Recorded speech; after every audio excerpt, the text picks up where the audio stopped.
welcome to the channel. In this video I'm going to show you how we go from this to this. Oh, I forgot to be in frame. Anyways, I'm going to show you how we went from a blank wall to a French cleat wall. Stick with me.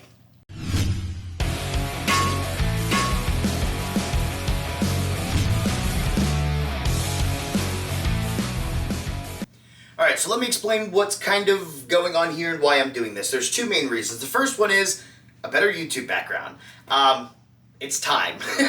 If you follow the channel, you know that when I started out, it was my sink. People called it the slop sink, and my washer and dryer. And then I said, hey, this channel is doing pretty good. Maybe we can make something out of this. So then I hung a curtain, which people called a bed sheet because it was all wrinkled, and I absolutely agree. So it's time to get a more pleasing to look at background. The other thing is, when I started out, I was mostly power tools, and now I'm more into hand tools, but I don't have a dedicated, hand tool area. I do have a Rockler workbench that has storage underneath, but there's hand tools over here, there's hand tools in a chest over there, there's hand tools, so I need to consolidate that into one place. The very first thing is I need to get 1-bys and hang them up 16 on center, tap con them into this brick wall, so that way all I have to do is drill in the shiplap. I don't have to have all of these different holes, for the tongue and groove. I don't have to have all of these different holes into the concrete, and I can hang up whatever I want once that's there. So that's going to be the very first step. Surprisingly, I don't have any 1-bys, and I don't really have access to my table saw right now with the state that the shop is in.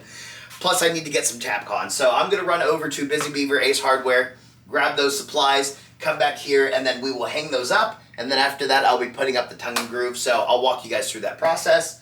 Yeah, I'll be back.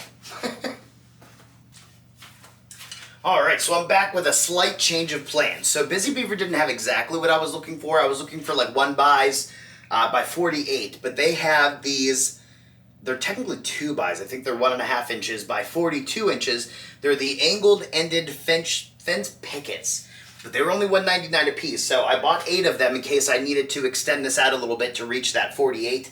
Then I also got some of those knockoff Tapcons that don't need the anchors. And to be honest with you, I haven't done this a lot. The only things that I've hung on concrete, I used anchors with because I did something wrong. I think I used the wrong size drill bit or something. So we're going to give this a go. The very first thing I'm going to do is I'm going to drill holes into these fence pickets because I know that's where I want my screws to go.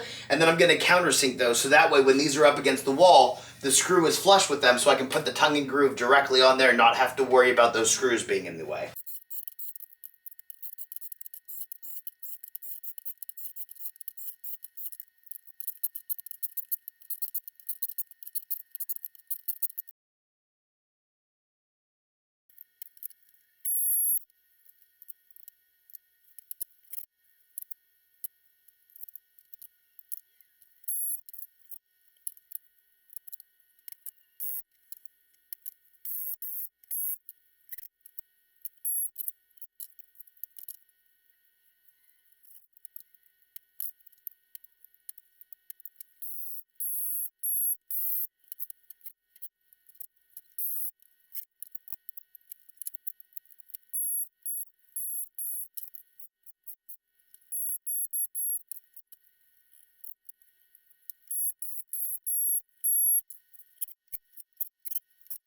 Done. Okay. So now, I need to go get the shiplap. Shiplap? Why do I keep calling it shiplap? It's V tongue and groove. I need to go get that out of the van. It's raining. So I've been waiting for it to stop raining so I can bring it all in here, but I need a piece to see how low it's going to hang. Because I know that this is too short and with how tall the bench is, but I think they're 6 inches. So if I can get 1 screw each into the bottom rail, then I'll be fine. I don't need to do an extension for another screw because nothing's going to be hanging on that bottom one. It's literally just going to fill the gap between the workbench and the French cleat wall. So, yeah.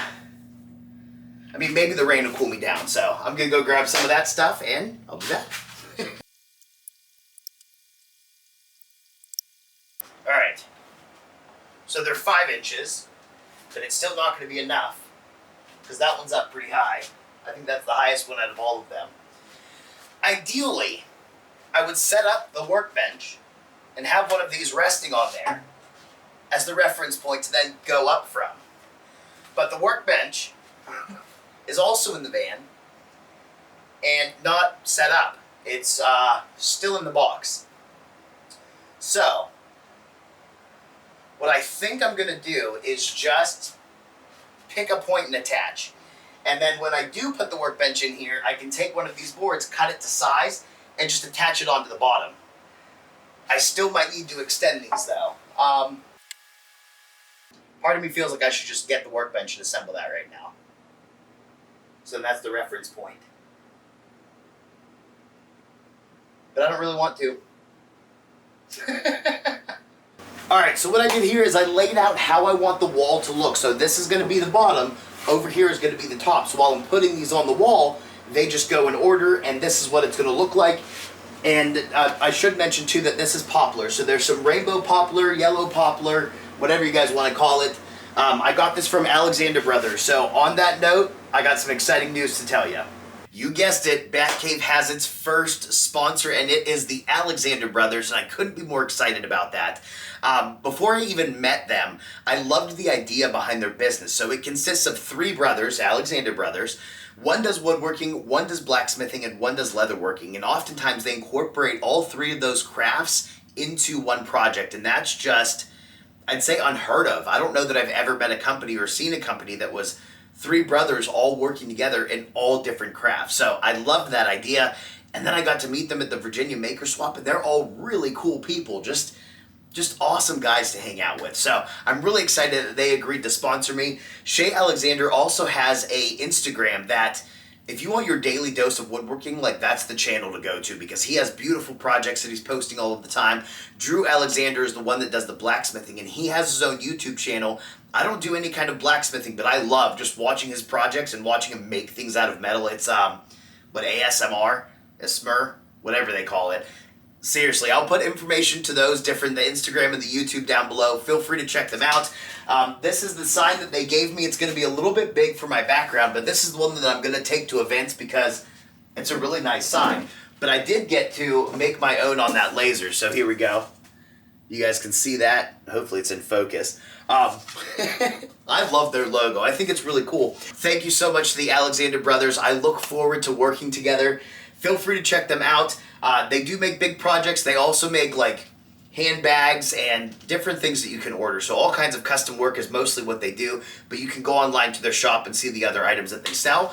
They also have a lumber yard that has really good prices. Don't take my word for it. Go check out their website. I'll put a link down below.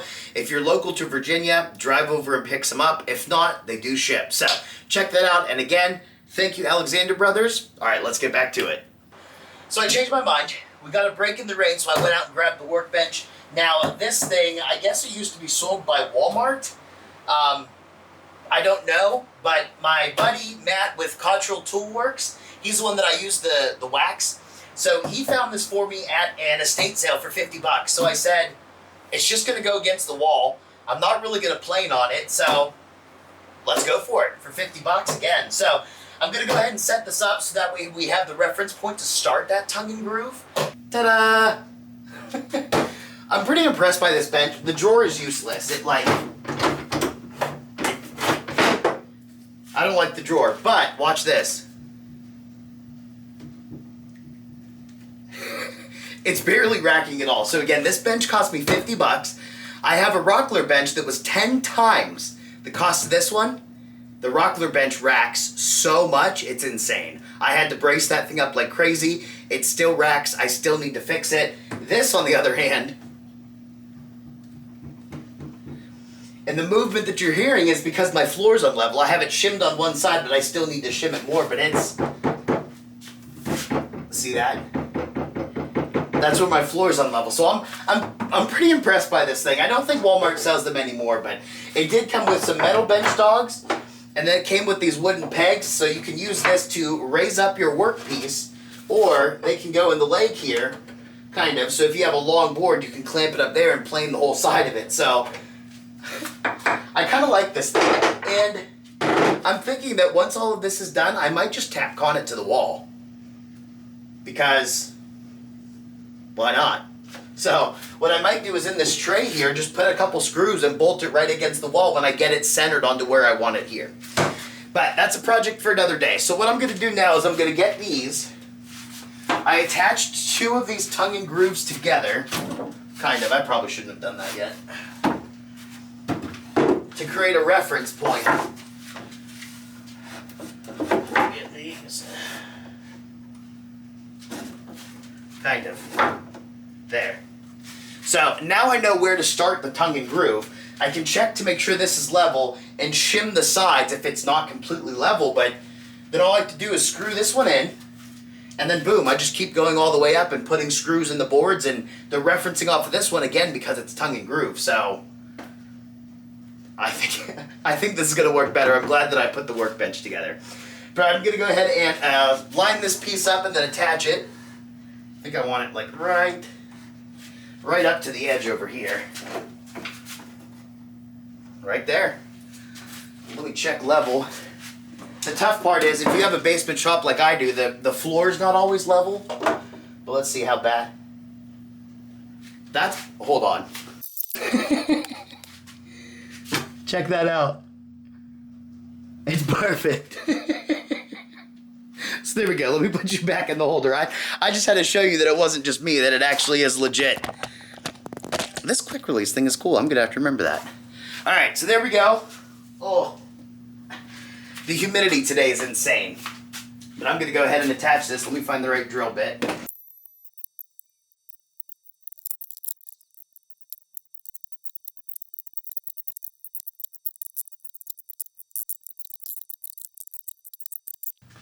I should have adjusted the camera, I'm sorry. But ta-da!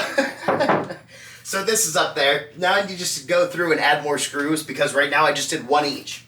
And the reason I did, well, excuse me, 2 each. 1 here, 1 over there. And the reason I did that was just to line it up.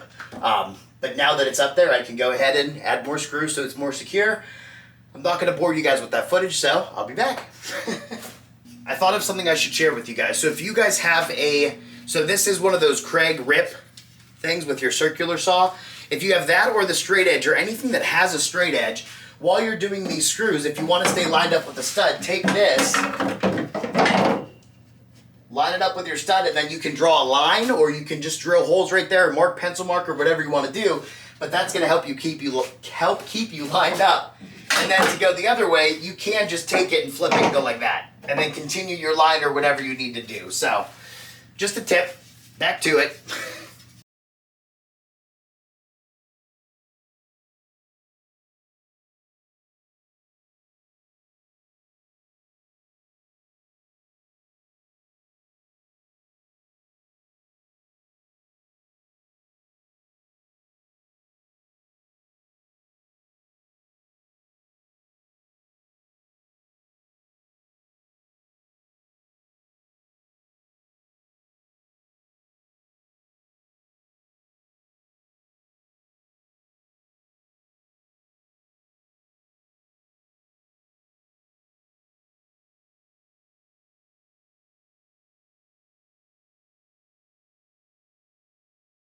So I think I went just a bit overkill on these screws. So I did the stud 16 on center, and then there's 2 screws in each board on each stud. And I literally ran out of the screws that I had. I was able to get a board up in the top that only has 1 screw in it because I ran out of screws. So I'm just going to leave it because it's pretty much wedged up against the joist and this. So I'm not going to worry about it. But now I'm going to go ahead and put some finish on here. I'm just going to use BLO. Shay Alexander, I'm sorry. I wanted to use some sort of oil finish, but the only oil finish I have is the Danish Watco natural oil. And I haven't been a big fan of it because when I put it on, even if I wipe it off right away, it still gets sticky. So I don't know if it's the climate I have in my shop, but I am going to use BLO just because it's easier. So, sorry, Shay. Yeah, let's put finish on this. I'm excited to see what it looks like because I'm really liking all the different colors that are in here. So I'm just taking some BLO. I have this in a ketchup bottle and I'm just putting it onto a rag. I might just spray it onto the wall because this is going to take forever. This is going to take too long. That's much faster.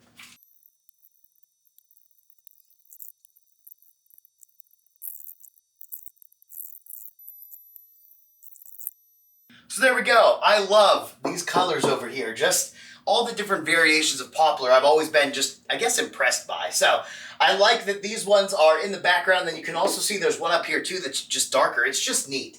So I am going to go ahead and let this coat dry. I'll do a couple more coats later. And then the next step is actually hanging the French cleat system, which I need to rearrange my shop because I need to use my table saw for this, and it is impossible right now, like I had mentioned. So I'm going to go lay this rag outside because it's raining. If you don't know, BLO is combustible, so you need to make sure that you put it in a rag can or lay it out flat somewhere, especially with how much I just used and how saturated this rag is. It's going outside in the rain, in the gravel that I have for my driveway. So I'll get back with you, but just to give you guys a little bit of a reference, this was all done in one day. So this was done in a day. Clearing the wall was done. Let me backtrack. All in one day. Everything was taken off of this wall. This was hung up and the bench was assembled. So the next day, or whenever I get to it next, that's when I'm going to do the French cleat system. And then from there, we'll start building little attachments and stuff like that. So, catch you next time. All right, we are back with day number 2 of the project. I am loving how this background is looking. So the next step is to get the cleats onto the wall. Now, the Alexander brothers gave me extra boards of this poplar to make the cleats out of, and I like that because most of the YouTube backgrounds that you see, it all matches and it's all perfect, and that's not how I am. I kind of like when things are crazy because I'm a little crazy. So what I need to do is cut the tongues and the grooves off of those boards and then cut the 45-degree angles to make the different cleats. I do want to mention, always practice your table saw cuts. What I mean by that is leave your blade down and run your board through as if you're making a cut. You can leave your blade up too, but it might put indents. Sometimes I leave the blade up to put indents so I know exactly where it's going to cut. But anyways, practice your cuts because these boards are 7 foot, and if I were to try to run that through my table saw right now, it wouldn't clear the blade. It wouldn't go all the way through, and I wouldn't be able to complete the cut, which means I'd be holding the board with the blade spinning, trying to turn off my saw with my knee. I don't recommend that. So what I need to do is scoot my table saw this way. It's literally like 2.5, 3 inches, and then it'll completely clear the cut. So I'm going to go ahead and get those cut. Just know that cutting off the tongue, cutting off the groove, cutting the 45-degree angle.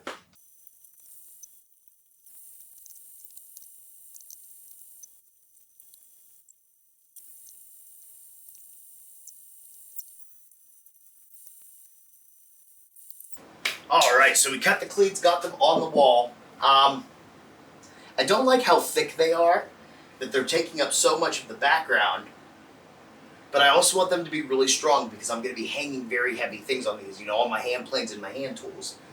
I can always change it later because I'm not doing any glue, but what I did is I have one on the line, skip, another one, skip, another one, skip, another one. I could put them closer together because I checked that too if I wanted to put, you know, 1, 2, 3, 4, 5, 6, 7. I could do that. But I think this is going to work. I could always go back later and add some in here because there was enough space that if I cut these exactly the same, or even the ones that go on the backs of the boards, make them smaller, they would still be able to fit in here. So I think this is a good start. Yeah, so I'm thinking most of my tool holders are going to be long because I think on this side I want to put all the hand planes, and that's going to be probably this big section. And then we could put saws and chisels. So I'm thinking the spacing is going to work. Can always change it or add later. I'm not going to worry about it. I'm just excited to give the French cleats a go. Alright, let me screw these in. I don't have screws. I'll be back.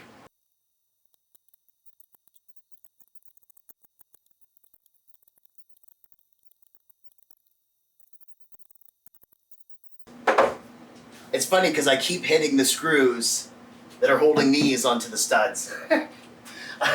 It happened here, here, here, here. Ay, ay, ay.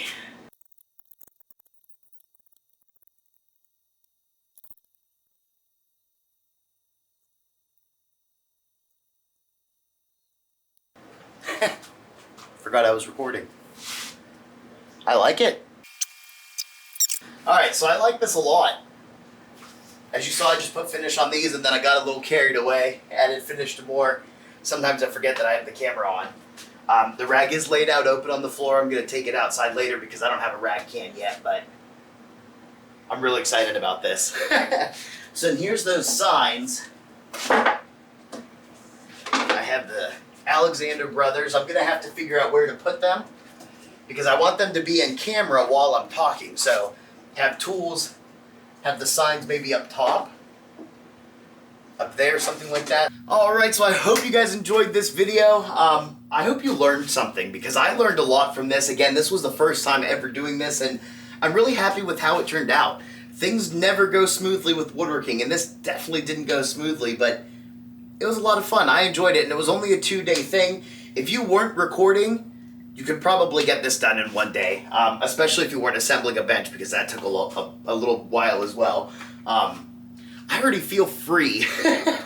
I'm liking this already that I have more open space because when I was on the other side of the shop, I had my workbench in front of me and the washer and dryer behind me and there was maybe 3 foot of space that I felt like the camera, and so I'm liking this already. I will adjust the lighting and work on all those kinds of things. I'll also have future videos coming out that'll show you all the different tool hangers that I'm going to build, how I build them.